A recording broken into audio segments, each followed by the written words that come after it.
Yo, good afternoon, good evening, wherever you are in the world. Salute to everybody. Salute to Mr. Mott. Salute to Brother Shelton, Latressa, Montgomery in the building. Convos with Cam. How y'all doing? Why my green screen look crazy? Anyway, it is what it is. I appreciate that, Latressa. I think it is as well. Oh, boy. Yes. Salute to Brother Shelton. Mr. Mott, salute to you. Thank you for coming through. Mr. Mott, is this your first time in the chat? Salute to y'all, man. Man. Boxing is wild, isn't it? You know, we have a great weekend of boxing, you know, with the Ring 4 card. You know, all the rightful champions won on that night. And, you know, it is what it is. And now we hear about this nonsense about the WBC allowing certain levels to accommodate Subriel Matias. Your boy KO was having a meltdown. He was? What was he talking about? You know, that's funny. He was having a meltdown. I was going to show this real quick. I'm going to show y'all something. I just want y'all to see the title. I don't even know what this dude talking about. And pardon me for being late. 4 of my 6 children are sick. So 4 of my 6 children are sick with some type of stomach bug. And, you know, I've been dealing with that I've been having to sanitize sheets and, helping the wife out. We're deep cleaning the house this weekend. And it's not easy when you got a bunch of kids throwing up and pooping everywhere, so. But, these are the duties of a father. Heading on Devin Haney in hyperdrive. Of course he is. Y'all look at this real quick. Hold on, y'all. Wait. Let's see what he's talking about, right? Let's go on ahead. Fuck it. Here he is right here. He's live right now. Salute to my brother Drew in the building. Salute to you, man. Salute to the brother Drew. I'm going to cook everything on the WB side of things. That's what's up. That's what's up. I'm looking forward to it. I knew you was going to do it. I know all y'all was going to do it. I know y'all. But it's crazy, man, how we came to this in the first place. How this has continued to be allowed. You know what I'm saying? But look, great news. Great news. PBC plans will keep Devin from cherry picking Rolly Romero. How is trying to unify a cherry pick? You're trying to unify. He's trying to unify with Rolly Romero, and you're calling it a cherry pick. Help me understand that. Now we're cherry picking champions. Number one, it's not on Dev it's not Dev's fault or Dev's responsibility that Rolly Romero is champion right now in the first place, is a belt holder at 147. Devin didn't make that happen. What does he got? The WBC? Which belt does Rolly have? I forgot. No one asked them to elevate Rolly Romero to full champion in the first place. Devin didn't do that. How was Dev cherry picking, trying to unify? Well, of course it's not, because it was Tank. It was Tonka Truck. So of course it's not cherry picking. Man, if they don't knock it off, bunch of bullshit. But this is what we got going on. See, this is why boxing is in shambles right now, because guys like this, right? This is just a reality. But I'm gonna run through this real quick. Listen, the bottom line is Dev is trying to unify at 147. It's plain and simple. So saying that he's cherry picking is wild and out of control. Y'all like the glasses? These are red. These are blue blocking glasses, right? It's a good idea to wear these if you're staring at a screen at night to preserve your circadian rhythm. Have on some red lenses is really good for maintaining the circadian rhythm. So if you guys are looking at screens right now, I suggest you get you a pair of these. They have some that aren't red lenses, right? So you can see all the colors properly, but red light at night is really good for you. It's really good for your body, right? It helps keep everything in balance. But anyway, yeah, cherry picking a champion is crazy. No one said that Devin was cherry picking Brian Norman Jr. until after he beat Brian Norman Jr. You see, this is that crazy wild shit. Matter of fact, what is he saying? I haven't even listened to any of this. Hold on. Cherry picking. How do you cherry pick a champion? Fire, bro. Let's talk about Devin in his rematch with Tank Davis leftovers Ryan Garcia. Or let's talk about Devin Haney in his fight against Tank Davis leftovers Rolly Romero, or Tank Davis leftovers Mario Barrios or some shit. But talking about salute to D-Man Jr. Salute to you, bro. Welcome. Salute to D-Man Jr.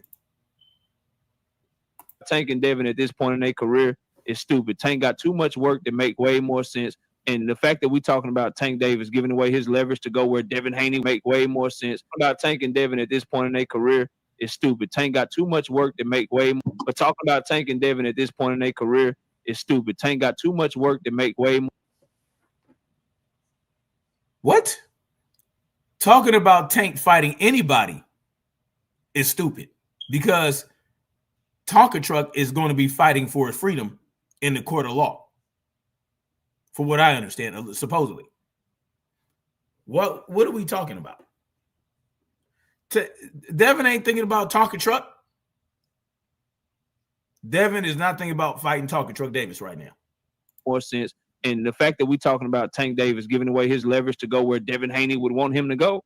What leverage? What leverage does Tonka Truck Davis have?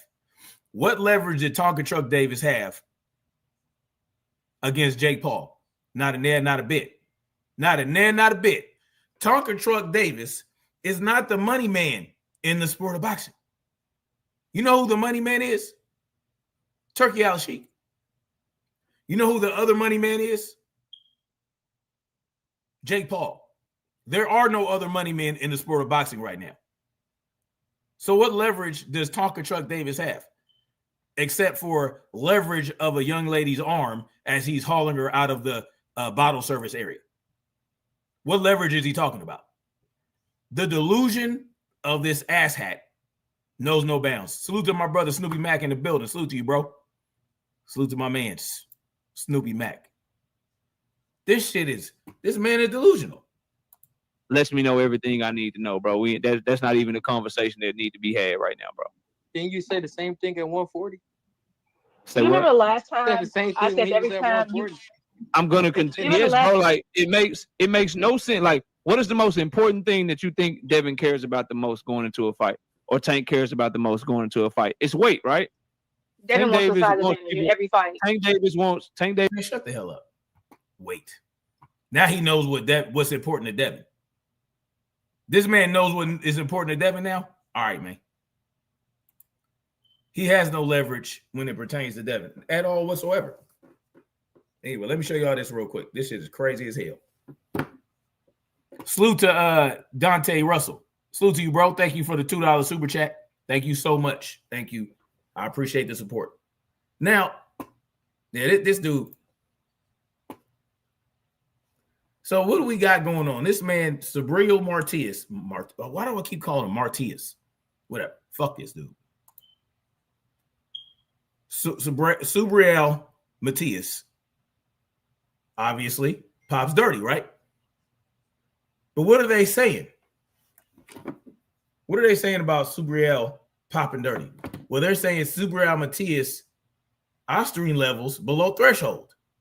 And they put it in quotation marks. Now, this is the Ring magazine now.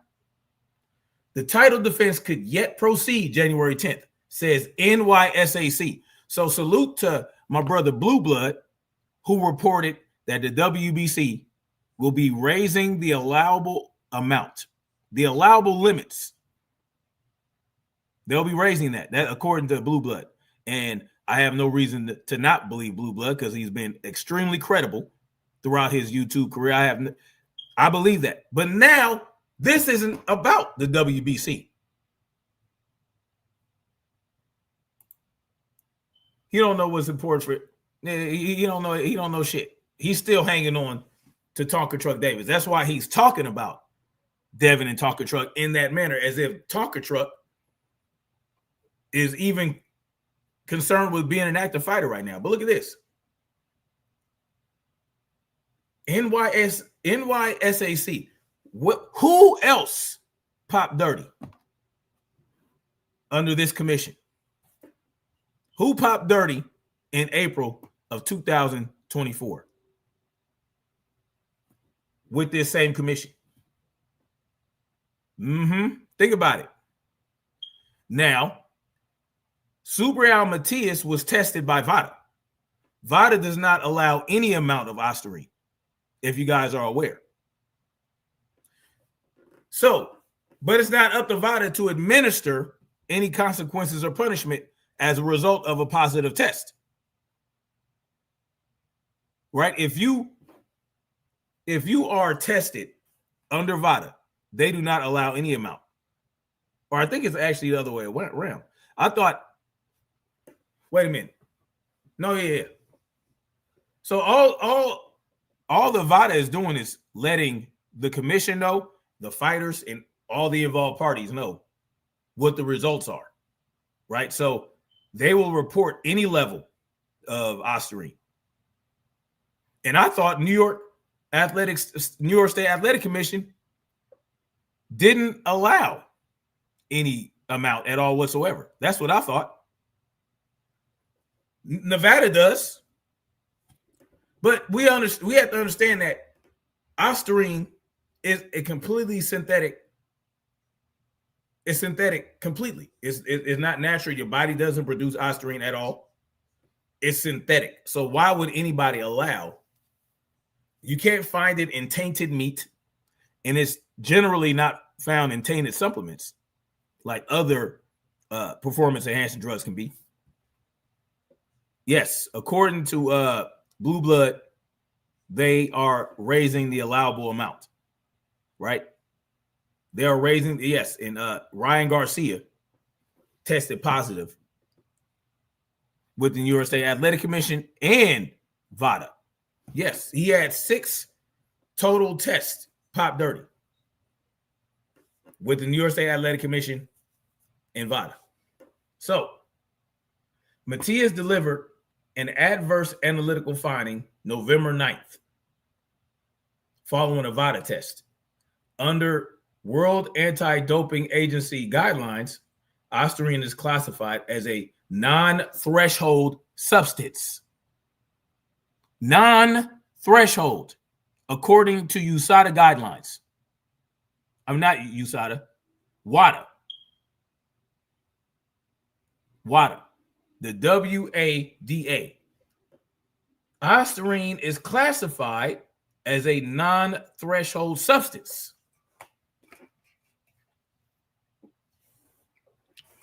Therefore, any detectable amount triggers an adverse analytical finding. So that means it doesn't matter what level of Ostarine they find in your system, they are going to report it as an adverse finding. So yes, VADA and WADA, there is no threshold, right? There is no threshold. And apparently, when Ryan Garcia tested positive, he was 60 times over the limit, over the allowable limit from the New York State Athletic Commission. The NYSAC, however, considers the presence of Ostarine abnormal at levels greater than 0.1 nanograms per milliliter. Matias' sample was measured at 0.085 nanograms per milliliter, which is below the threshold. The NYSE says Matias has been cooperative with the commission thus far regarding this matter and is subject to additional testing and review. Yes. So when Ryan Garcia was at 6.06 nanograms, he was 60 times over the limit. Right? But, Subriel Matias, he only tested at 0.08. That's all. That's all. In accordance with commission's regulations, all licenses must comply with any medical examinations, laboratory testing required by the commission, and the results of the competition testing administered by VADA are appropriately considered when determining fitness to compete in New York State. You're not supposed to have any level of Ostarine. But now they're saying the New York State Athletic Commission allows 0.1 nanograms per milliliter. Ryan Garcia has 6 nanograms. So this is, and I guess the WBC has their own levels that they allow, right? They have a threshold. They have a separate threshold. They have a separate threshold, which is being reported that they're going to raise that. And this is going to allow Subriel Matias to compete in January, on January 10th. But no one's going to make, it doesn't, listen, if you have 0.08 nanograms per milliliter, you have Ostarine in your system. Salute to the beautiful Queen Mother, Shaquilla Fields in the building. Salute to you, Queen. Thank you for coming through. So I don't know why we have any allowable amount in any state commission, especially when it's a synthetic substance that cannot naturally occur, that cannot be produced by the human body or any animal, or can't be found in any meat or any eggs or any ostrich balls, cow nipples, ham hocks. No amount of ham hocks, cow nipples, ostrich balls are going to produce Ostarine in your system at all. Subriel Matias, 0.08 in the system. And they're going to likely allow him to fight on January 10th. Right? WBC president Mauricio Solomon announced after the ring broke the news of the adverse finding that it had begun an investigation process as per the clean boxing protocol.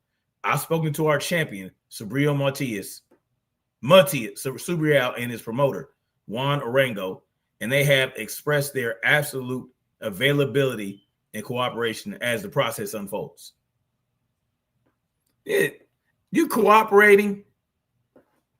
You're doing what we told you to do. We're investigating according to the clean boxing protocol. What's going to happen?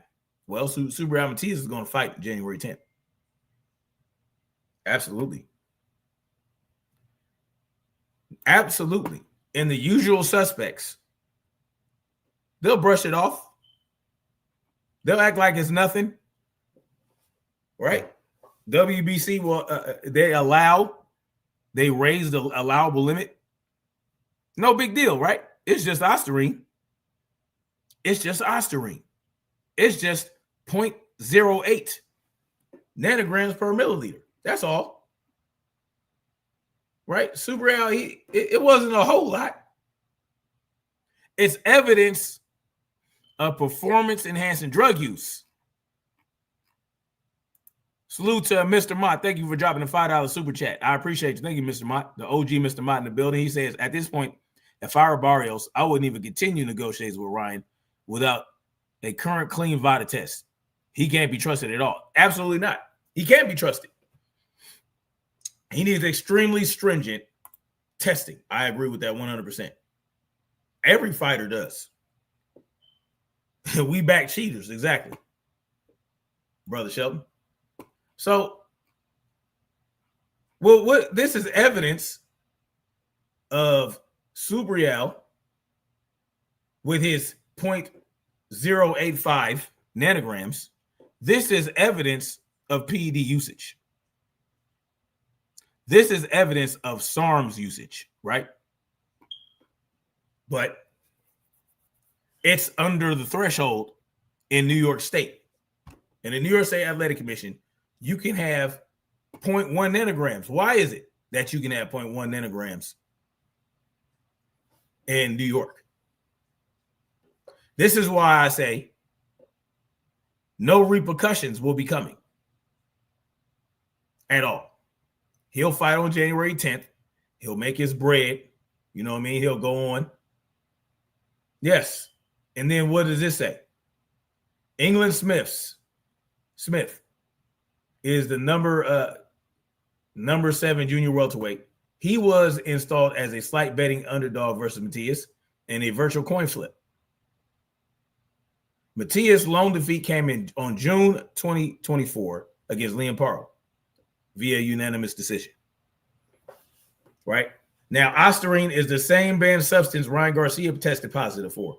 Following his win over Devin Haney, they're still calling it a win, y'all. Stormy B-Man, Kung Fu Temple, salute to you, brother. Salute to the uncle. Salute to the sensei. He says this is more BS from the WBC Solomon and incompetent fighters who take part in this. Absolutely. It's absolutely ridiculous. It's a problem. It's a problem.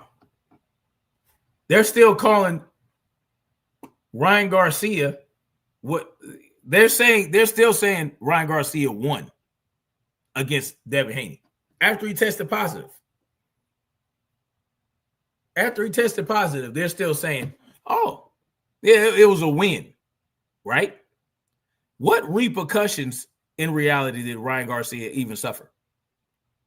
They banned him for a year, and then what happened? He went on to fight Rolly Romero and made some money. He lost to Rolly Romero, got his ass whooped, and now he is in title contention against what's his name? I forgot his name. The guy. The guy at 147. What's his name? Freaking Mario Barrios.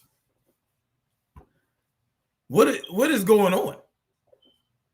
Yeah, what repercussions have occurred? Meanwhile, are you? Yeah, you rinsed up, Stormy. Yeah, if Devin tests positive for PEDs, there would be no conversation at all. There will be no excuses. No one would be going to bat for Devin Haney, including myself, until and if he was able to prove his innocence, right? Huh? But think about that. Shit is crazy. If Devin Haney tested positive, there will be no conversation. But I want us to remember something. Oh, and shout out to Stormy B Man for the dope ass bucket hat. Y'all go check that out. It says the Sensei, and then you got the cross swords right there in the boxing glove. You know what I'm saying? Salute to Stormy B Man for the dope merchandise. So y'all go check that out. Do y'all remember this? I want y'all to remember this.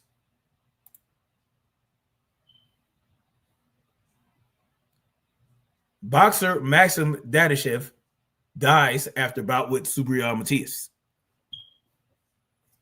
So,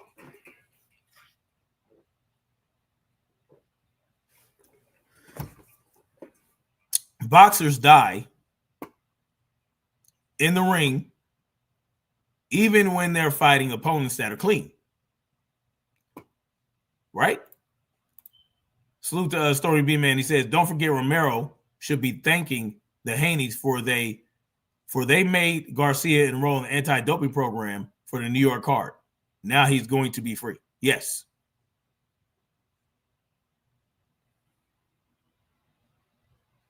This is absolutely right. But of course, Rolly Romero is ducking because he wants to fight Pacquiao. And knockoff Pity Pat is saying that's a good thing because Devin is trying to cherry pick, according to him. Oh, yeah, for sure, Stormy B. I was just talking about how I copped this from you. This is the Stormy B Man merchandise. I was just talking about that.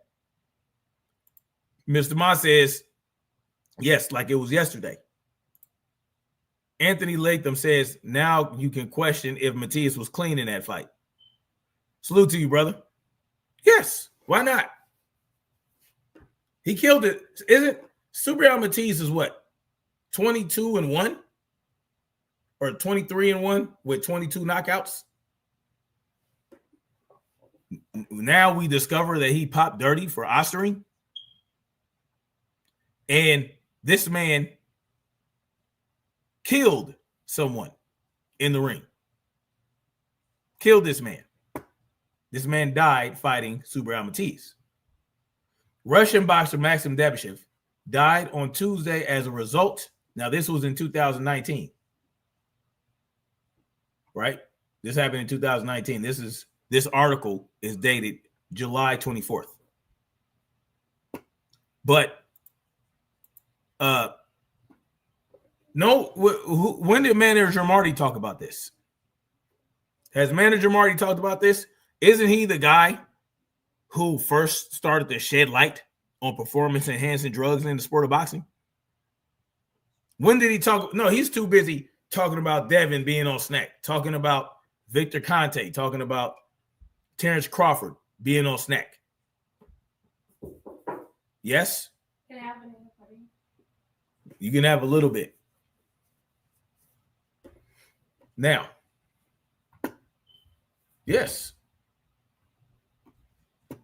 And his trainer, Buddy McGirt, stopped the fight. And he was treated for brain swelling. This is not, you don't play boxing, right?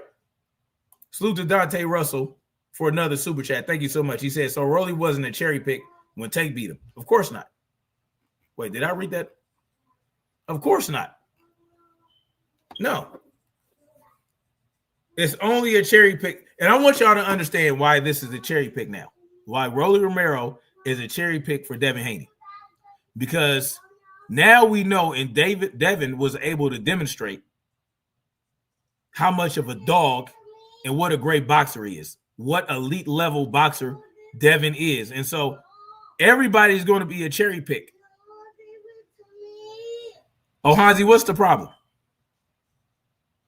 That's what's going to happen. That's what's happening now. Devin, it doesn't matter who Devin fights. Devin has to fight Usyk and Moses Atama to get any credit. And even if he fought them, he still wouldn't get no credit. No. They'll make up another excuse. Mr. Ma said, how in God's name do you cherry pick a champion? You don't. You don't. They became champion. And did Rolly Romero beat anybody? No, he didn't. But that's not Devin's fault. It's not Devin's fault that they elevated him. When what's his name? Boots, when Jerron Boots Ennis left the division. It's not you. Why are we looking at Devin? Devin just wants to collect the belts. He wants to beat the champions at 147 and become undisputed. That's not Devin's fault. But yeah, this man killed somebody. Russian boxer. He died on Tuesday as a result of injuries he suffered in the ring in his 11th round loss to Subriel Matias.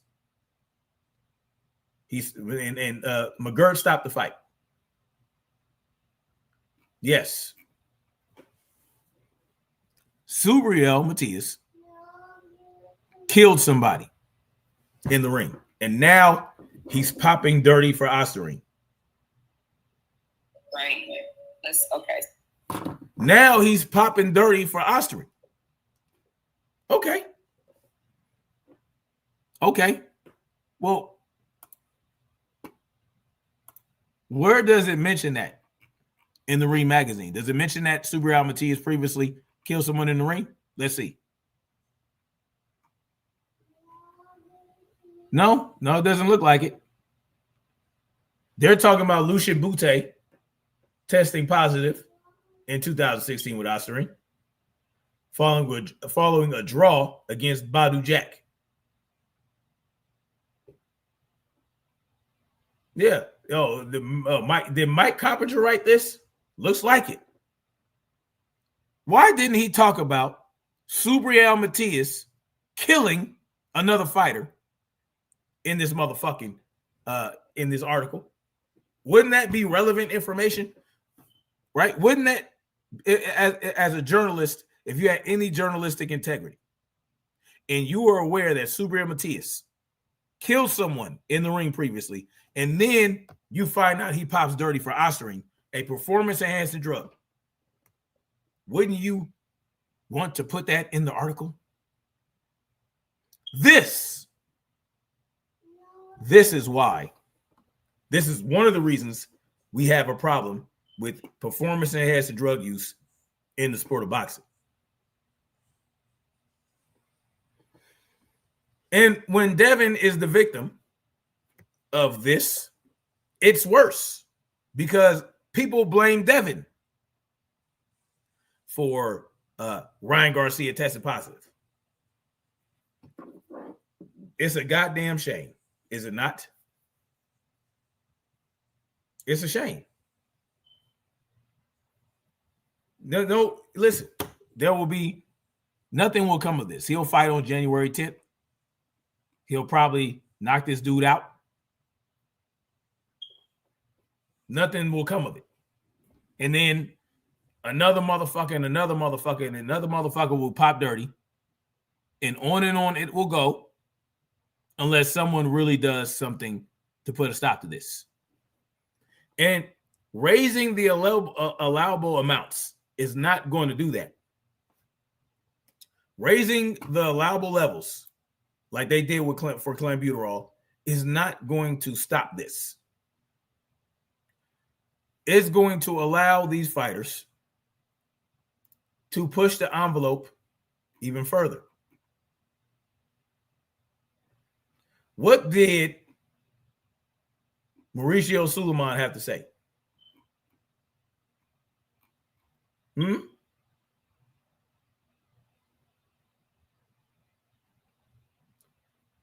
He's under investigation. Now, I looked up, I tried to look up where they raise the allowable limits. I was not able to find that right offhand. But, some fans react on social media. But what is it going to come to? Right? What will it come to?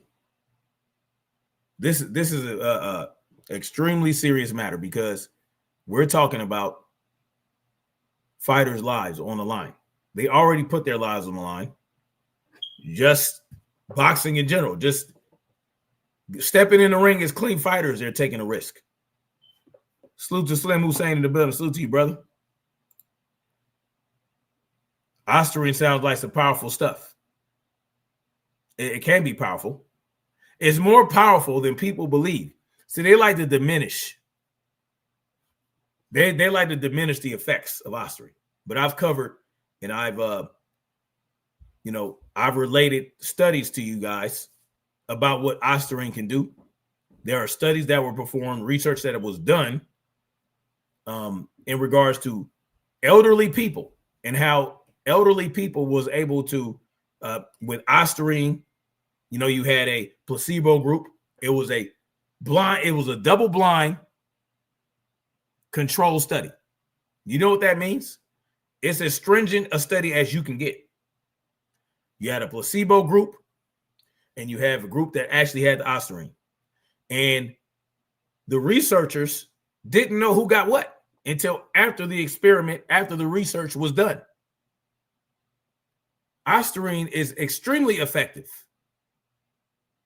when it comes to cutting weight, when it comes to whatever you want to call it.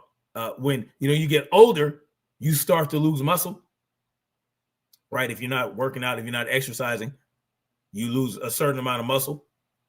Well, with Ostarine, they discovered you greatly reduce muscle loss. You greatly reduce the level of endurance. Your endurance increases. Your capability to perform athletic activities increases. Your speed, a lot of different things increase. See, they like to minimize the effects of Ostarine. They'll tell you, it doesn't really do shit. It's a fucking lie. There are studies to back it up. Ostarine is perfect for a boxer. Why? Because you're not going to put on an insane amount of muscle, and it doesn't have a lot of negative side effects, but it's greatly effective. It's a perfect SARM for a boxer, right? Because Ostarine, like I said, is not going to help you put on a massive amount of muscle. No, but it'll help you increase power. And that's also what the study showed. Increased power output, increased muscle gain, and much less muscle loss over a period of time doing certain activities. So they had these people doing on the treadmill, lifting weights, all kind of shit. Oh, yeah.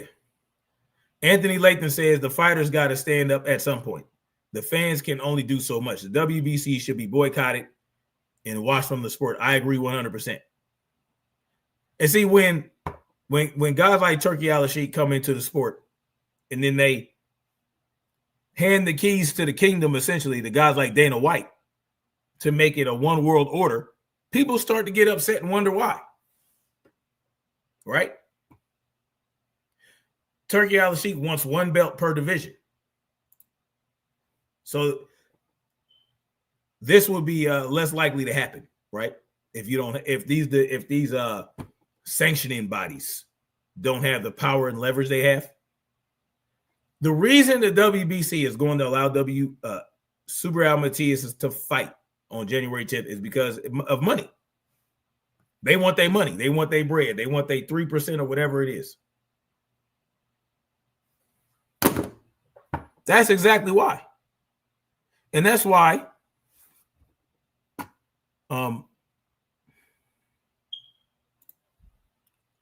Sam High says, what advantage would Ostarine give a boxer in hand-eye, and speed coordination, though? Quite a bit. Quite a bit. The study that I talked about, it would definitely help with speed. It will help you to concentrate. That's also what Ostarine does. It affects your brain in a way that it helps you concentrate more, and it helps you with it. Yes, it helps with that stuff. Yeah, that's also what Ostarine does. So if you want to know more, Mr. Sam Hyde, about what Ostarine can do, I suggest you go watch previous live streams that I've done on Ostarine, because I covered it and did extensive research into it. And I happen to know quite a bit about Ostarine and what it could do. It will help brain function. In that same study that I talked about, the double-blind placebo trial, yeah, they increased cognitive function and maintained cognitive function under certain conditions. The placebo group, many, many times more, or at a higher percentage or a higher rate than the placebo group. You might want to go check that out. Yeah. So if you're talking about cognitive function, hand-eye coordination, and speed, well, that would help with that, wouldn't it? Would it not? What? I don't know. I just took a look at Barry Bonds and still think he takes a natural gift in that regard on steroids. Well, yeah, obviously there's going to be some natural ability and natural skill, but the term is enhancement, right? Enhancement. The key word is enhancement, regardless of what your skill and your talent are, and your talents are. What's up, baby girl?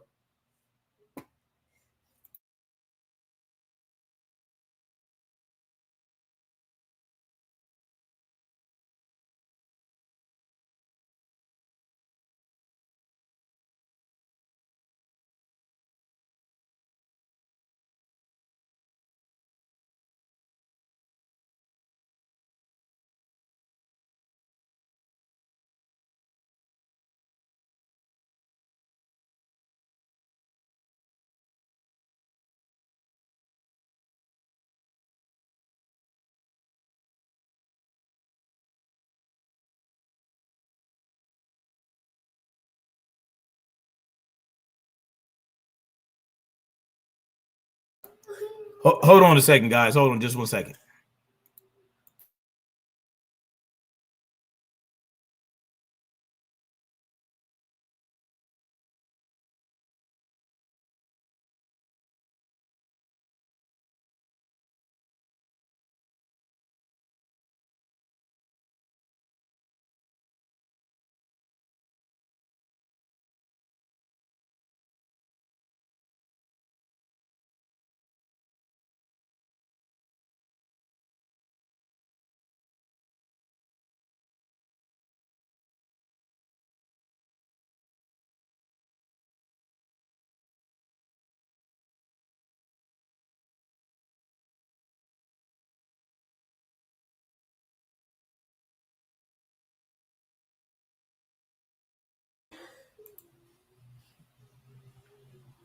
Barry Bonds.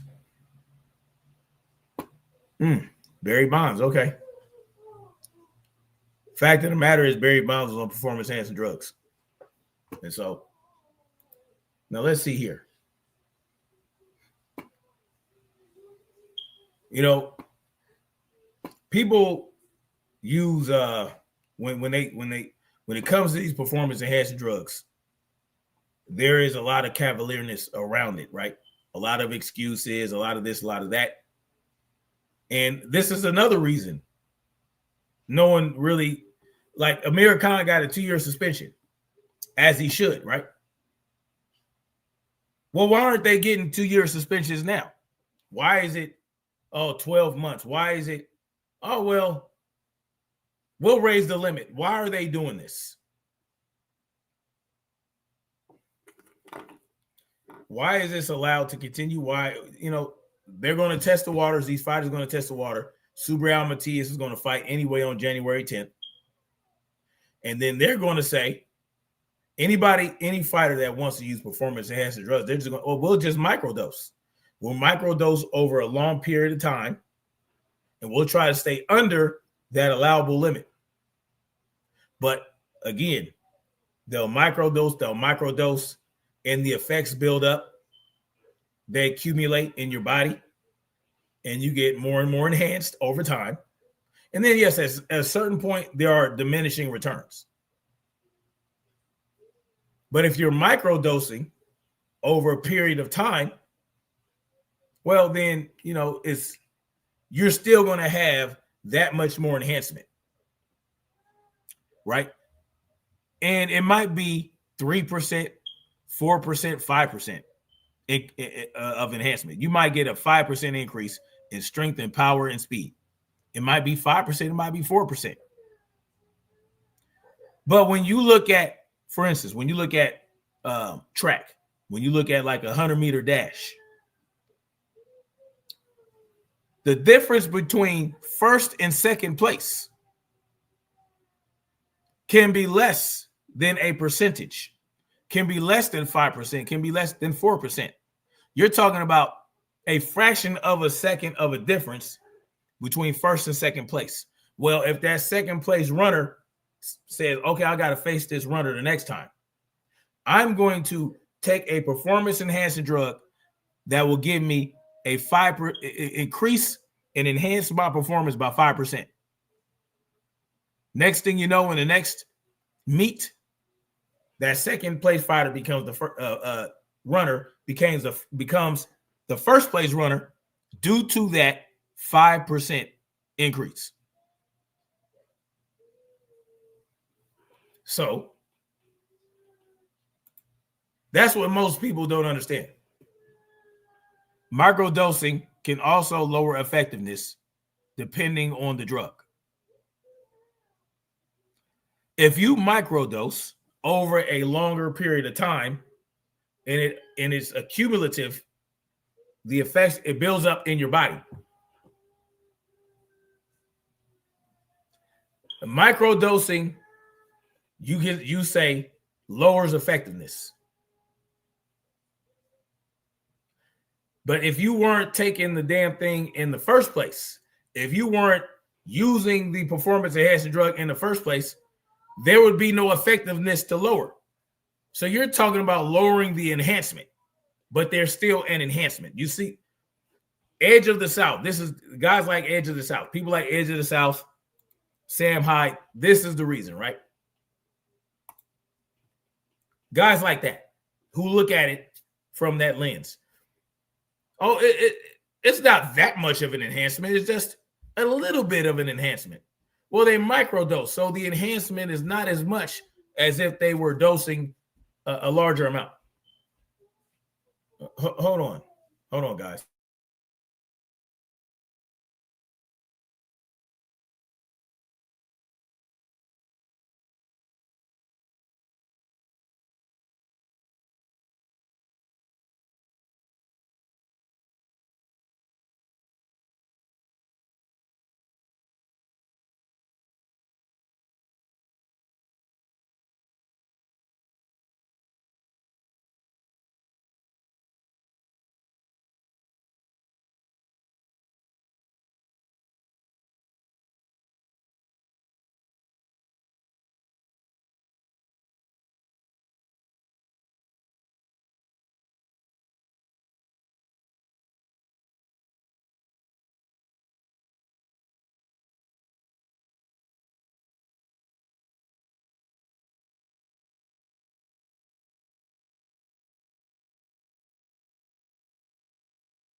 This is the problem. So what if microdosing lowers the effectiveness? The fact of the matter is there's effectiveness. There is enhancement. This is the problem. Let's hear what some of these prominent voices in the sport have to say about it. I mean, he's not really prominent in the sport now, but he will be. I think that with all, I hate talking about drug testing, but with all of our knowledge that we have in the years that we've been drug testing, we believe the people who handle the drug testing that he had tainted, he took a tainted supplement and that he did not cheat. And, Do you hear that? Maybe did y'all hear that? First of all, none of that is any of my business. It's not my card. It's not my whatever. But I think that with all, I hate talking about drug testing, but with all of our knowledge that we have in the years that we've been drug testing, we believe the people who handle the drug testing that he had tainted, he took a tainted supplement and that he did not cheat.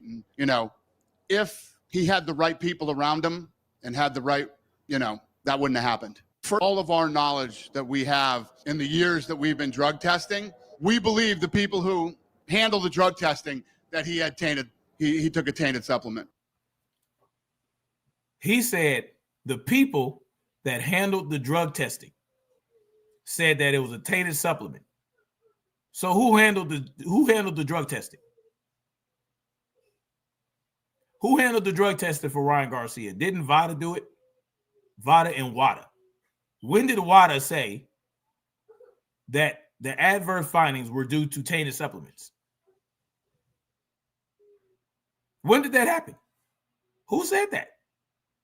When did WADA and VADA say that it was tainted supplements and that who said Ryan Garcia didn't cheat? This is the man who is going to be running boxing probably and trying to get rid of the Ali Act, saying that he believes the people who handled the drug testing, when they say there was no cheating and that there was tainted supplements, WADA and VADA, who handled the drug testing, did not say that. And that he did not cheat. Our knowledge that we have in the years that we've been drug testing, we believe the people who handle the drug testing that he had tainted, he took a tainted supplement and that he did not cheat. And, if he had the right people around him and had the right, that wouldn't have happened. First, think about that. He said the people who handled the drug testing, he believes them when they say there were tainted supplements and he did not cheat. WADA and VADA handled the drug testing. They never said that. So what is he talking about? What is he talking about? You're going to use that cop. Listen, here is More Plates, More Dates, who is basically a YouTuber who, I wouldn't say he's a professional bodybuilder. I don't think he's ever competed, but he knows a lot about performance enhancing drugs because he's used them, right? This guy was very outspoken when Ryan Garcia popped dirty. But he is never, ever outspoken about any other fighter who popped dirty. Ever. In his entire YouTube career. But he decided to come out during Ryan Garcia popping dirty and basically tell y'all some shit like this. You would probably pick a smarter drug to get popped for, but not be using Ostarine or one of the most highly detectable anabolic steroids. And if you were going to go about it, you probably do it in a smarter way. It's possible, and I just don't think it's the case. I think he probably accidentally took this. At the end of the day, accidentally took this. Okay. This man said he tested positive for performance enhancing. Just want everybody. He If you're probably going to use that cop out, you would probably pick a smarter drug to get popped for, but not be using Ostarine or one of the most highly detectable anabolic steroids. And if you were going to go about it, you probably do it in a smarter way. You know, Ostarine is not an anabolic steroid. It's a SARM. It's a selective androgen receptor modulator. It's not a steroid. First of all, in a smarter way. What's a smarter way? it's possible, and I just don't think it's the case. I think he probably accidentally took this. At the end of the day, he tested positive for performance Accidentally took this. enhancing drugs, and he's going to be dealing with the shit show of it for a while now, unfortunately. If you're going to Unfortunately, Ryan Garcia is going to be suffering consequences for using performance-enhancing drugs. This is a man right here who has millions and millions of subscribers on YouTube. He is looked at as an authority on performance-enhancing drugs, and he's telling you that you would take a smarter drug. What is a smarter drug? Ostarine is effective, just effective enough to do exactly what you needed to do as a boxer. So what is he talking about? Ostarine is a drug, is a performance enhancer that you would likely use as a boxer because it's not going to get you super jacked. That's not the point. You don't want to be super jacked as a boxer. He's looking at it from the lens of a bodybuilder who wants the most gains possible. That's not what Ryan. Yeah, you're not going to use Ostarine for that.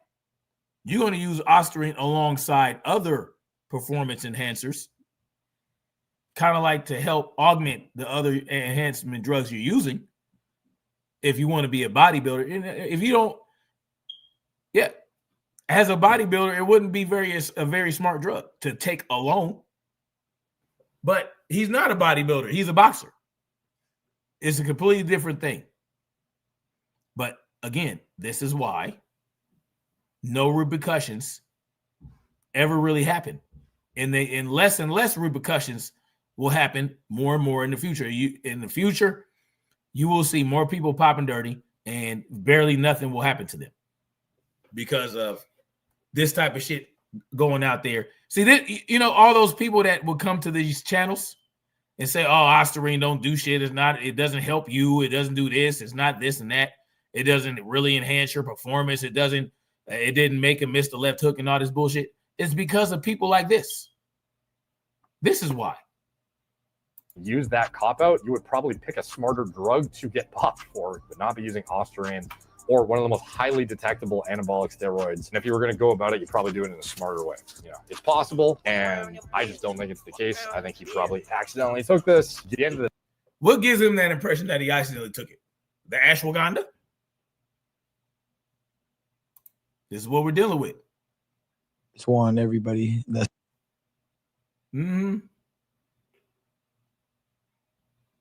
This man is being platformed. He was being platformed to make these excuses. trying to make it seem like I'm a cheater. I don't do steroids, never did steroids in my life. I barely take supplements. Only reason I did supplements this time is my therapist gave me fucking ashwagandha. I'm clean throughout the whole fucking camp. Now you hear that.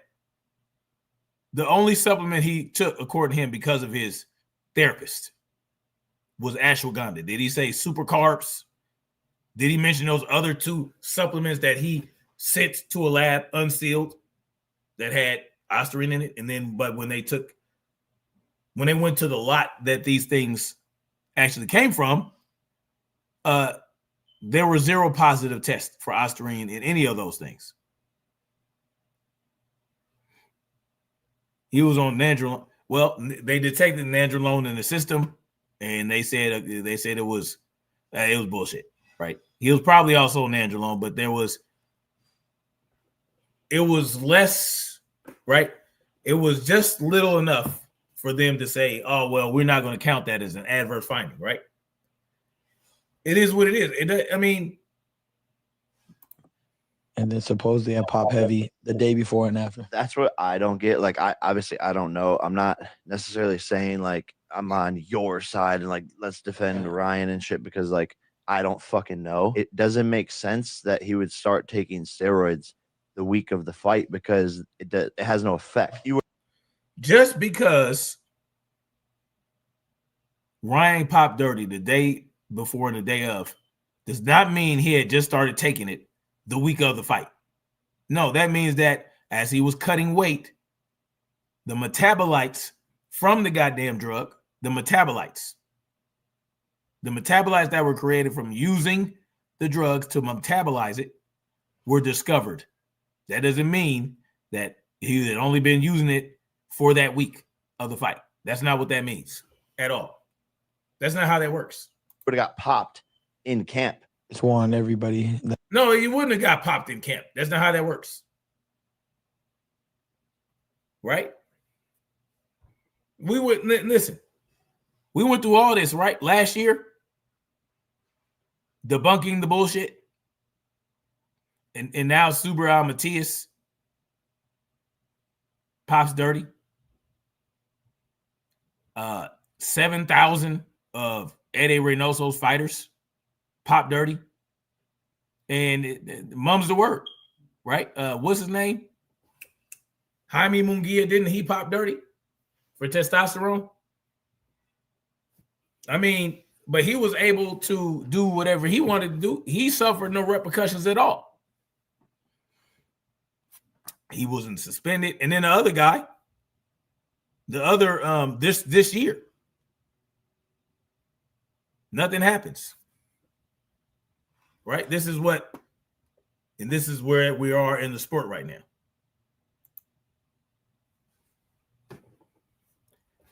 They went on a campaign to minimize Ryan Garcia's performance-enhancing drug usage, right? Because they don't really care if the fighters pop dirty, as long as they're getting that bread. Listen, right? Someone just get. You know. Now, here's another one, right? Do y'all remember this? I just want to remind you guys why no one really cares about people popping dirty anymore. Even fighters who, killed someone in their career, popping dirty. No, this is one of the reasons. Now, the WBC is going to raise the allowable minutes to limits to allow Subriel Matias to fight, and that's just what's going to happen. And are fighters going to stop fighting in the WBC? Are fighters going to be outraged and drop their belts and say, fuck you? We'll see. I doubt it. Right? Hell, they might hop on the juice them damn selves. Like, okay, looks like I can use Ostarine now. If I do it intelligently, if I microdose over a certain period, if I use maybe I'll use a hormone doctor. Maybe I'll use somebody that can help make sure that I stay just under the limit and get the performance that I want to get from it. Because the WBC is going to raise the limits, just like they raise the limits for clenbuterol. Except clenbuterol, that was found in the meat, right? Supposedly. See, this is a slippery slope. This slippery slope is not a fallacy. It is a real slippery slope. Next thing you know, everybody's going to be on the juice. And then it's going to be like, well, everybody should just be on the juice. Next thing you know, these performance-enhancing drugs will just be completely allowed. They will not be banned at all. Right? Pretty soon they might stop testing for them. Like, okay, well, if the sanctioning bodies are going to continue to raise the allowable limit,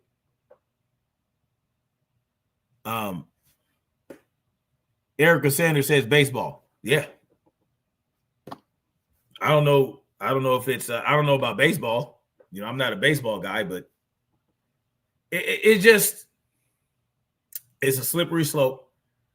And this is a slippery slope in a sport that is extremely dangerous. What is going to discourage these fighters from using performance-enhancing drugs if they keep raising limits, if they keep raising thresholds? What's going to stop them? Not a motherfucking thing. No, you're just going to find more fighters who are just going to pop. They're just going to use performance enhancers. They're going to be like, well, what's the point of not using them if everybody else is going to use? If they're going to raise the limit and allow other fight, why can't I'm just going to hop on it. And it's not going to stop with Ostarine. It's going to go to other drugs. Right? Now, this is why I call this man son of goof. Right? Now, we know Eddie Hearn is a piece of shit. We know Eddie Hearn is a snake. He going to be slick. You know, but this is an interview between Eddie Hearn and Andre Ward. You know, this was soon after the Ryan Garcia fight, and Eddie Hearn was still kind of cool with Devin Haney. And, you know, the conversation right here, this conversation is really about excusing and trying to pushing the narrative of what Ryan Garcia took it for. Once again, to minimize, right? To minimize the severity. Oh, well, he was just taking it for this purpose. Given the week that, he popped, obviously the test takes several weeks, but he popped the week, he popped the week of the fight and then the night of the fight. You don't start taking things the week of the fight and the night of the fight. Once again, just because Ryan popped dirty the week of does not mean he started taking it the week of. You see, now that's a fallacy. That is the post hoc fallacy. Post hoc, ergo Proctor hoc, right? Well, because he popped dirty the week of the fight, that means he started taking it the week of the fight. That's not what that means. That's a post hoc, ergo Proctor hoc fallacy. And they're throwing it out there. And this is why, again, you hear people running around repeating this fallacy, right? To channels that are trying to hold a Ryan Garcia accountable, which is falling on deaf ears because obviously, this is what they're saying. So obviously it's Andre Ward and Eddie Hearn. They have to know what the hell they're talking about, right? But right off the bat, he's spewing a fallacy that is a retarded fallacy, right? Given the rumors start taking, he popped the obviously the test takes several weeks, but he popped the week. Try and help him make weight for the fight. That's what I believe. But he started that it was in relation to the weight cut. It was in him in the fight 12 weeks ago, and it was in him in the fight. If I'm honest, being through all these different 50 cases and stuff like that.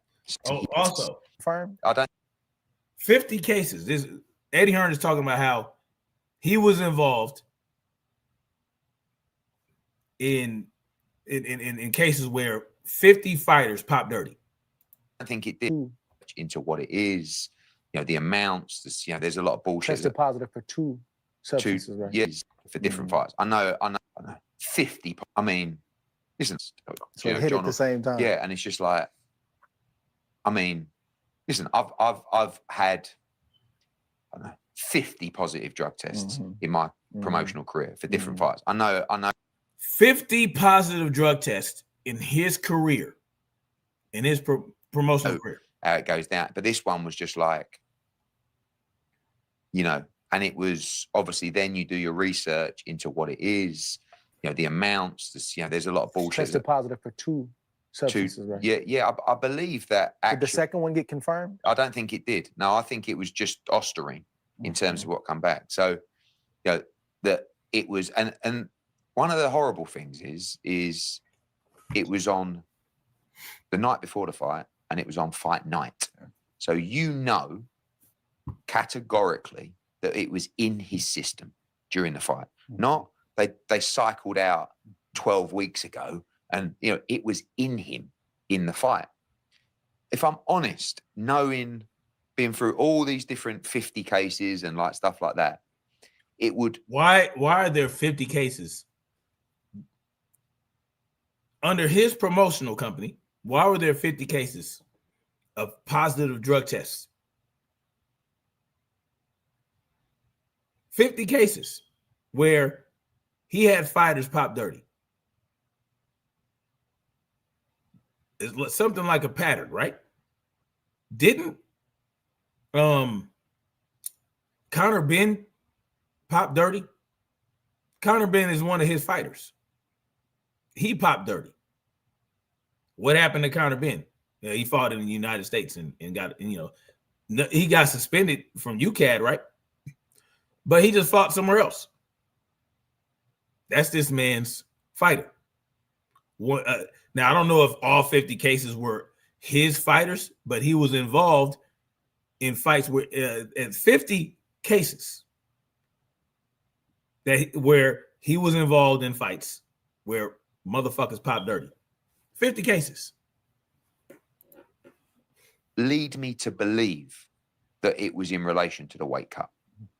Right? Leads him to believe that it was in relation to the weight cut. Once again, when you hear people say, "Oh, it was in relation to the weight cut," I was just cutting weight. It's a weight cutting agent. This is where people run around talking about Ostarine is like a weight cutting. No, it's not. Ostarine is not a fat burner. It's not a fat burner. What it does is, if you're on a weight cut, if you're trying to, shred up, you're trying to lose weight, you're trying to lose a lot of water weight, well, it helps you maintain muscle mass. It helps you maintain strength and power and muscle mass and all that other shit and speed and endurance while you're cutting weight. That's what it does not cut weight for you. It's not what you don't use Ostarine to cut weight in and of itself. You use it to prevent muscle loss and power, prevent that. To prevent the loss of power, prevent the loss of speed, prevent the loss of endurance, prevent the loss of cognitive function when you are cutting weight. That's what it does. I think you know enough as well. Like, I don't believe if you're cheating on a cycle or whatever, I don't know, in camp. It's not going to be the week of. No, or the night. And you're not going to. So, he says it was contamination. But if it wasn't contamination, I believe he's probably taken that to try and help him make weight for the fight. That's what I believe. Given when the test, that's what he believes. The week that he popped. Obviously, the test takes several weeks, but he popped the week. Excuse me. He popped the week of the fight and then the night of the fight. You don't start taking things the week of the fight and the night of the fight. Given the rumors about how he showed up to New York in terms of how much weight he was over, I believe. Somebody said, take this, some form of diuretic, take it, and he didn't do his research, and he popped. But he's responsible for it. Yeah, for sure. It just is what it is. But now, Ostarine is not a diuretic, right? It's not a diuretic. And they're basically saying, well, if it wasn't contaminated supplements, well, he was just using it to cut weight. What does that do? Oh, but they're also saying, oh, well, he's responsible. Oh, so you're putting onus on Ryan Garcia, but you're diminishing what effect Ostarine has. Ostarine is not a diuretic. It is not a fat burner. It does more than people think, and which is why I covered and talked about the study that showed that it not only prevents you from losing muscle, it also helps you increase muscle mass, increase cognitive function, increase endurance, increase all these different things. It is a performance enhancer. You don't use it alone to build muscle. No, you build the muscle, pre-peak week, right? When bodybuilders go into peak week, when they're getting ready to compete, peak week is the week where they could do all the cutting. They take all the diuretics. They do all the cardio. They get off of the, they stop lifting as much weights. They stop going as heavy. They do this, they do that because they want to shred down, right? They want to get as lean as possible. Well, during peak week and before that, right? During your cycle, you'll take an Ostarine to help it prevents you from muscle loss, because even before peak week, you are cutting. You're just not cutting as intensely as you do during peak week. So even when you start your cycle, you're trying to gain as much muscle and be as lean as possible and do it in a strategic and timely fashion to where you're not killing yourself and you're not losing as much muscle. Salute to J-Man in the building. Salute to you, man. Thank you for coming through.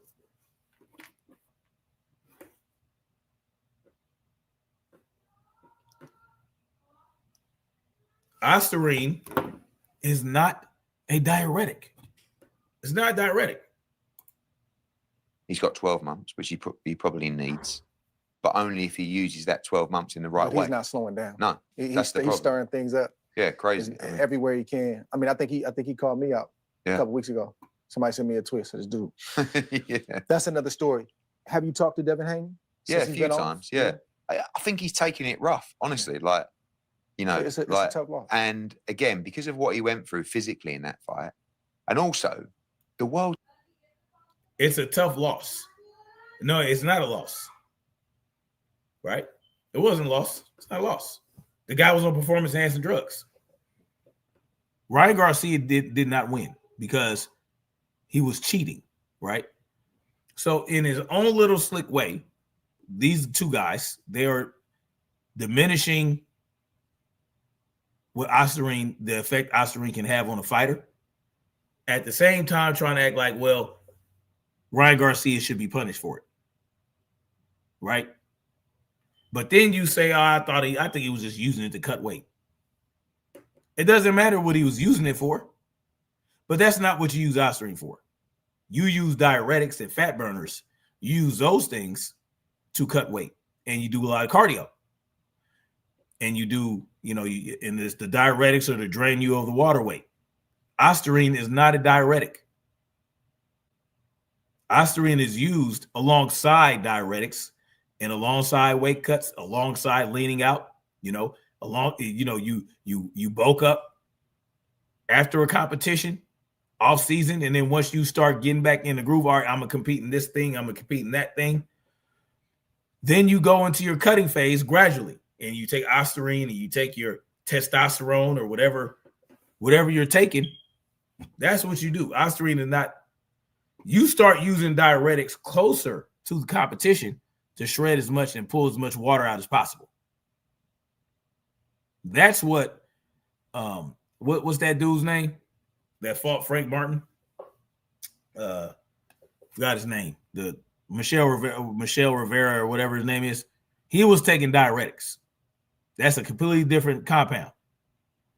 But of course, they're not really trying to educate anybody. They don't really care. Right? We live in so crazy. So this is the problem we got.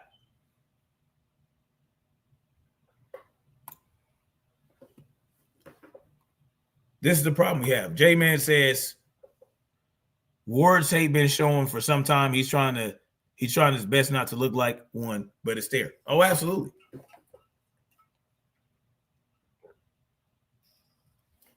Because they tell you, oh, well, that he was just using it to cut weight.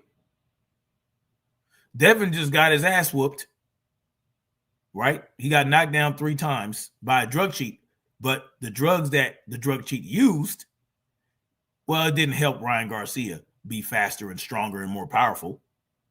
It didn't do that. I would argue because Ryan Garcia was on Ostarine, he couldn't cut those last 3 pounds because the Ostarine made it hard for him to lose muscle, because you're also going to be losing some muscle during your weight cut. Yeah, you're going to become catabolic at some point. If you go into an extreme calorie deficit, you're going to lose some fat, you're going to lose water, and you're going to lose some muscle. Well, those 3 pounds, some of that could have been muscle that he would have lost without the Ostarine, but because he was on Ostarine, he couldn't lose those last 3 pounds. Did they forget that Ryan Garcia, which they didn't mention, Ryan Garcia still came in 3 pounds overweight, but you're talking about, oh, he used it for a weight cut. If you don't knock it off, knock it off. But now, Subriel Matias pops dirty. Jaime Munguia and other fighters, the usual people, they talk about it. They bring light to it. They shed light on it, and they talk about how horrible it is. The same individuals, the same people, right? Members of the LDBC, champ side, the usual suspects, the usual motherfuckers that are really on that integrity. They're really about integrity, really about cleaning up the sport. It's just those guys. That's it. And, we already know how that goes. We know how that goes. Let me see. Let me see what this dude talking about now.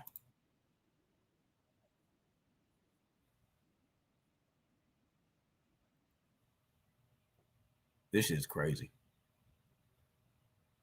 This man cannot stop talking about Devin.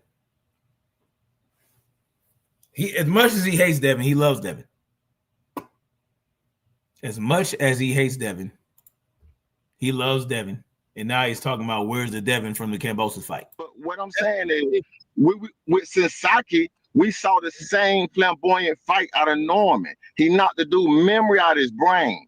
But when he got into the fight with Devin, he was thoroughly outclassed. But Norman is not nearly the talent that Boots Ennis is, bro. Oh, hey, but all I'm saying is Boots had not been in there with any class. He has not been in there. We can all agree on that. Norman ain't no class, bro. Stop it. I don't think it was a class thing. I think it was more of a skill deficit. Oh, look at these guys. He was in there with bro. Look at these guys. Bro. Boxing hacker. Boxing black hacker, as BF calls him. 2 cents or no sense, as champ side will call her. No sense. Big Dog Willie in there. And Mr. Too Rich in there. Speaking the truth to knock off Pity Pat. J-Man says KO jaw so hungover from all the gossiping. That's funny. Yeah. My petty bones got me on this right now. Huh? Former champion Sergey Lipinets. Former champion, bro. So now former champion is good. What are you talking about? So now former champion is good. Santillon was a current champion. Come on now. Say it again, bro. Santillon was a current champion when Norman beat him. He was the interim. They were fighting for the interim belt, bro. There wasn't no world championship, bro. So you think Boots got a resume? So you think Boots got a resume? Now this guy, knockoff Pity Pat, is acting like Brian Norman ain't shit. Oh, Santillon, that wasn't no world champion fight, bro. That was for the interim. Okay, yes, it was. But now you acting like Brian Norman wasn't on no type of level. But when on the lead up to the fight, you were saying all kind of shit. Brian Norman has better experience. He has better footwork, better athleticism, all these different things. Crazy work. I think Boots got a resume for who was willing to fight him. And here's what I also like to pay attention to. What?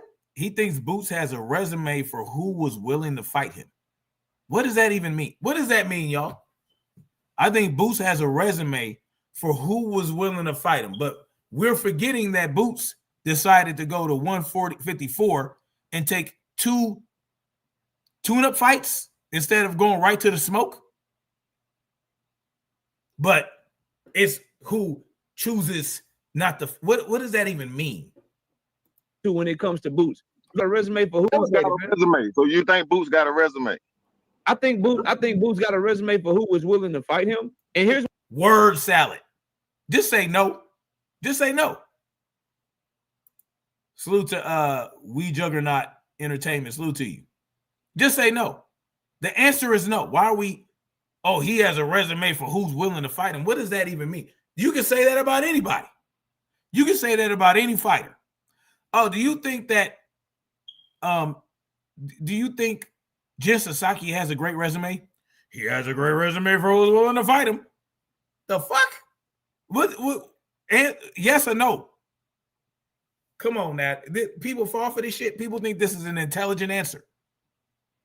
What I also like to pay attention to when it comes to Boots.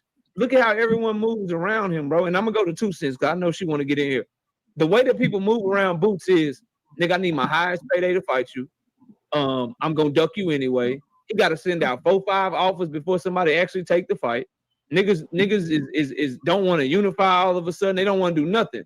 Everybody's sucking themselves down to 140, 135 until he finally leave 147. The way that people talk about him, bro, that sound like Devin though. That sound like Devin. That was the same thing with Devin. Niggas don't talk about Devin and revel at Devin the way they revel at Devin. Niggas don't talk about Devin and revel at Devin like they revel about Boots. Huh? What? Man, I think they do though. People talk way more about Devin than they talk about Boots.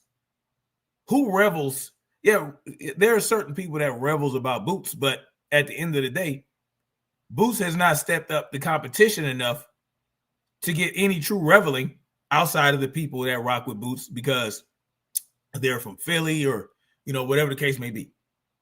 But there's, okay, I guess.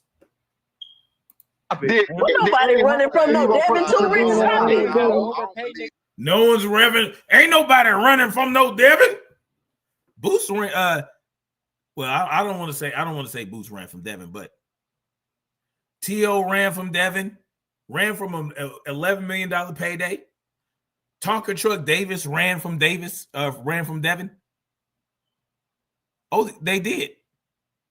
Yeah. Shakur ran from Devin. These guys did. Yeah, they do. They do run from Devin. Stop it, man. Ain't nobody running from no it, bro. Devin. Like if you want Devin versus Boots, bro. You want Devin versus Boots? Push for him to move up. Hey, but I think he should. I think if they don't get the Xander Zayas fight, because they talk about Xander. Why would we tell Devin to move up to 154? He said he's going to be at 147 for a while. Why are we talking about Devin going to 154 to fight Boots? Boots don't want to fight. Boots wants to fight another tune-up. Didn't he say he wanted to fight 2 tune-ups? They always want Devin to move up. But if Devin goes up to 154 and whoops somebody's ass up there, they're going to tell him to go to 160 to fight Lara. Then if he beats Lara, I'll go up to. But Devin, why would Devin go to 154 right now? He's trying to unify and become undisputed at 147. Why are we talking about? Why are we talking about if Boots doesn't get the Xander Zayas fight, then he should fight Devin? Why are we talking about that? Boots needs to step his own goddamn competition up. Boots needs to step up and fight somebody on the elite level. Boots needs to step up and challenge himself more. Devin's done that many times over. Why are we what? Desire, go I'm get about to Boots. fight no Xander Go get Boots. Hey, KO. Go get Boots. Hey, KO. Before you get some class, go get him like you did Norman. Before Boots All I get some know class. is this is what I know, bro. Two Rich, you like Shakur Stevenson? And then I got to go to 2 cents. You like Shakur, bro? You think Shakur good? Yeah. You think Shakur got a high ring IQ? Yeah. You think Shakur one of the best fighters in boxing? This is a fact. CJ from the 504. This is a fact. He doesn't even have a belt. I mean, it is what it is. So why would Devin do that? When he's already made it clear he's going to be at 147 for a while. This guy tells Devin to move up to fight Boots because Rolly's a cherry pick. Now Rolly's a cherry pick, and he's trying to say that Brian Norman Jr. was a cherry pick. No, Devin went up and challenged the champion, the WBO champion. He wanted to become champion at 147. He wanted to become a belt holder. Yeah. All right, so Shakur Stevenson got 2 separate quotes. Just Hear me out. You think highly of him. You think he got a high ring IQ. You think the nigga know what he talking about. Cool, no problem. I'm not as high as Shakur as you are, but I'm going somewhere with it. So Shakur Stevenson, did you know he sparred both Devin Haney and Jerome Boots Ennis? You know he been in the ring with both of them. You know that? Oh yeah, no, I didn't know that. Yeah, he sparred both of them, and he got quotes in public on Fight Hype of both of them. He said this about Devin Haney. I love to fight Devin Haney. Every time we sparred, I always got the best of Dev, right? Then they asked about Shakur sparring Boots Ennis. Shakur Stevenson said Boots Ennis was hitting me with shit I didn't even see. I didn't know he was that fast. He was bigger than me, stronger than me, and he was faster than me. He was hitting me in ways I had never been hit before in sparring. What did Devin come out and say? Or what did Shakur come out and say after that? He said, "Oh well, you know, I didn't really get the best of him every time. So now we're supposed to trust anything that." If you're willing to lie the first time about how the sparring with Devin, and you're saying, "Oh, I got the best of him every time," and then after that you come back and say, "Well, you know, I didn't really get the best of him every time." Why should we believe anything he has to say? And so what if didn't Brian Norman Jr. rock Boots and Terrence Bud Crawford? Isn't that what they've been saying? Oh, during sparring, Brian Norman Jr. hurt Terrence Crawford and he hurt Jerron Boots Ennis and he hurt this guy and hurt that guy. But when it came to facing Devin, who got hurt? Brian Norman Jr. got hurt. So what none of that translated to hurting Devin. Hurting Boots, hurting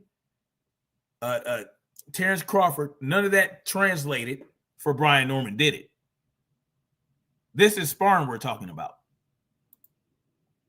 These people don't want Devin to move up because there is no one at 147 with a chance of hell defeating.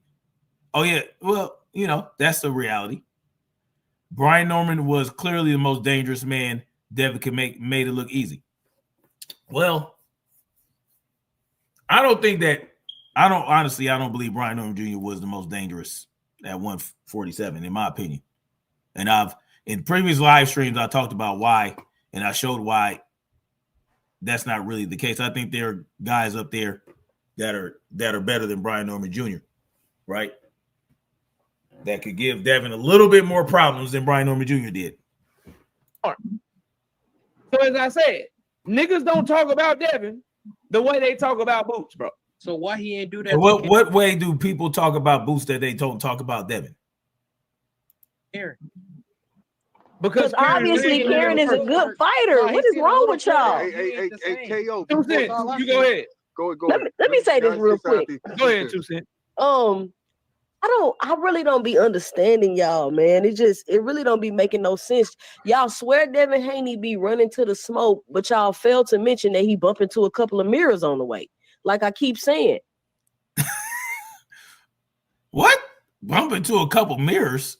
So now here we go with more word salad and mental gymnastics. Devin does run to the smoke. Oh, but he runs into a couple mirrors. He bumps into mirrors. What? Y'all swear up and down that Devin Haney is just challenging himself and he fighting all the tough fights when the truth is he beating B and C level fighters.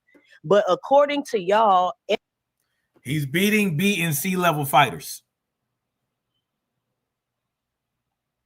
Well, what did Brian Norman? What did Jerron Boots Ennis fight? What A-level fighter did Jerron Boots Ennis fight?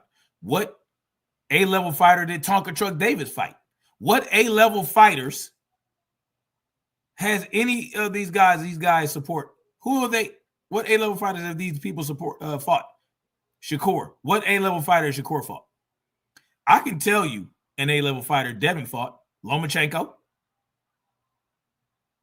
Lomachenko was one. So no one that they put above Devin has fought anybody on the level of Lomachenko, except for Teofimo Lopez. Teofimo beat Loma. So there's a fair case to say that, right? Shit is crazy. Everything is okay as long as there's a belt involved.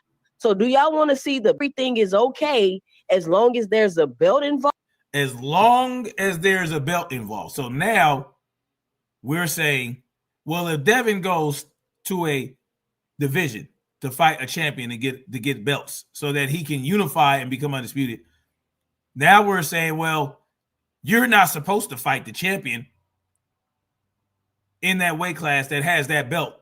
You're cherry picking the champion now simply because now that Devin whooped his ass, now he is a cherry pick. Well, it doesn't matter if they had a belt. Well, that was Devin's goal. Devin's goal was to become a belt holder at 147 so that he could start to unify and all these different things. So what are we talking about? Oh, well, just saying you're doing it for a belt. This shit is crazy work. Because you know that Tonka Truck Davis is not interested in unifying. So, you know, you can use that argument all day and night because your guy, let me tell y'all something. If Tonka Truck Davis moved up to 147 and beat Brian Norman Jr., they would be on the moon right now. Brian Norman Jr. would not be a C or B level fighter. These people are full of fucking shit. I was able, and many of us were able to admit that Brian Norman Jr. is not a A-level fighter. He is a C-level fighter. He just happened to be the belt holder. But Brian Norman Jr. wasn't Devin's first pick at 147. The top dog at 147 left 147 when Devin was trying to fight him. So what is she talking about? So do y'all want to see the best fight the best or the quote unquote best fight for belts? Like y'all have to make up a mind of y'all standard. And this is why y'all fall for anything. All people got to do is hide behind belt or hide behind. Now we're hiding behind belts. You're not chasing greatness if you're going for a belt. You're hiding behind a belt now. See, they thought Devin was going to get his ass beat. They thought Brian Norman Jr. was going to, they flatlined Devin. They thought Devin was supposed to die. Devin was, you know what I'm saying? That's what Brian Norman Jr. said. I'm going to kill you. I'm killing you, boy. Oh, I was going to kill you, boy. That's what he said. And y'all believed it. This motherfucker right here had y'all believing it. Now, Devin's hiding behind the belt. He just beat Brian Norman Jr. last weekend. And he's already trying to fight Rolly Romero to unify. Why? Why isn't he fighting Ryan Garcia like this dummy is talking about that he should do? Oh, Debo versus King Lion. Money. Ryan Garcia wants to fight Mario Barrios. That's why. Ryan Garcia ain't trying to fight Devin next. He's trying to go after what he considers to be low-hanging fruit. Yeah, that's exactly what's going on. CJ from the 504 says, B. Norman is an exceptional knockout artist that eradicates his opponent's memories. Devin Haney just happens to be a special talent. Yes. I'm not going to say he's an exceptional knockout artist. I'm not going to say that because, you know, the knockouts that he achieved were to bums, and his latest knockout where, you know, he erased the guy's memory, a lot of that had to do with how badly Jin Sasaki sucked and how Jin Sasaki put himself in a position to get knocked out so devastatingly. So I'm not going to say exceptional, but, you know, I respect your opinion. First, as long as you a champion, you could fight anybody. You a champion. Now all of a sudden it's okay for Shakur Stevenson to say Abdullah Mason is a baby. Well, according to y'all standard, if he's a champion, he's qualified to fight anybody else that's a champion. Y'all let these people get to jump through these hoops and use these excuses, hiding behind the legacy and the money. But when it's other fighters that y'all don't like, all y'all do is criticize them for not doing this. And this is the nonsense that's going on. I'm gonna get on off of here, man. I'm getting sleepy. I'm trying to tell y'all, man, if y'all need to wear these, y'all need to get y'all some of these glasses. Because every time I put them on and I get in front of the screen and I got this red light going on right here, I got my one screen on red. Man, it's making me nice and sleepy. I'm gonna get a good night's sleep tonight. So anyway, thank y'all for coming through. Thank you for checking me out. I appreciate you guys. Thank you for the support. Thank you for the super chats. Thank you for the likes. You know, hopefully we can hopefully there will be more accountability in the sport in terms of drug performance enhancing drug usage. This is what needs to happen, man. We need to stop having people make excuses, raise allowable limits. There needs to be repercussions for this, right? And it has. We need more voices speaking out against this. So hopefully we can get to that point at some time. But anyway, thank you guys for coming through. Like, share, subscribe, and let's keep marching forward toward freedom and truth. Peace.